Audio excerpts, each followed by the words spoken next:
The problem with football, though, is that you do need, firstly, access to a pitch, plus you need 10 mates to make up the team. Oh, and then you need 11 people you hate to make up the opposition.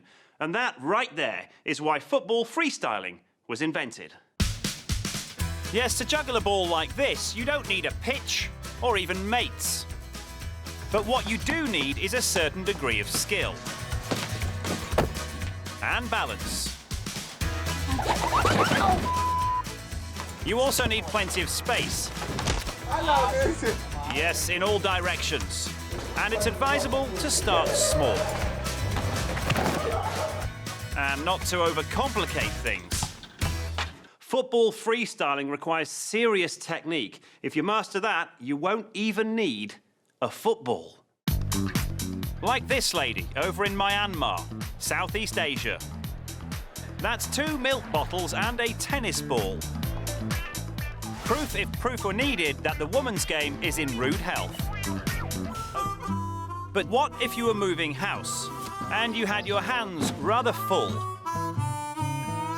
There is one way you could get all 3 of those things down in one go.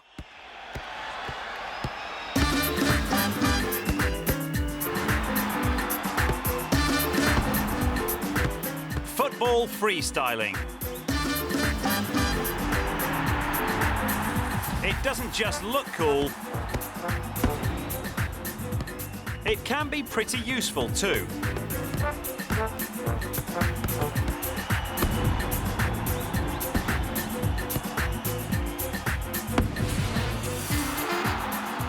So plenty of evidence there that it is possible to up your game with the right technique. To perfect it, though, you need to combine practice with skill and even a bit of science there.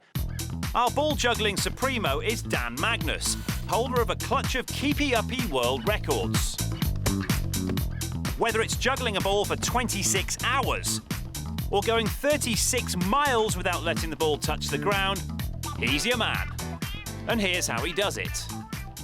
Mainly, you've got to use a lot of your core and also the balance of the ball. It's finding the centre of balance and getting your body into position while keeping the ball under control. To maintain that balance, Dan keeps his centre of gravity right over his base throughout. Then it's down to power and angle.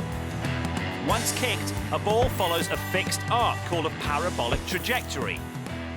By kicking gently with the flattest part of his boot, here, he can achieve a tighter, shorter and more controllable trajectory. And to keep the ball close, kicking towards the far side of the ball adds a little backward spin. So, that's the science, but here's Dan's big tip. To be a great football freestyler, I'd say that you really need to work on your all-round ball control. It's not about just sort of isolating one body part, it's about learning to use every part of your body to manipulate the ball to get it to go where you want it to. This means that if you do lose a bit of control with your feet, you've still got options. So, there you go. Even if you've got your hands full, there's no excuse to not make like Messi.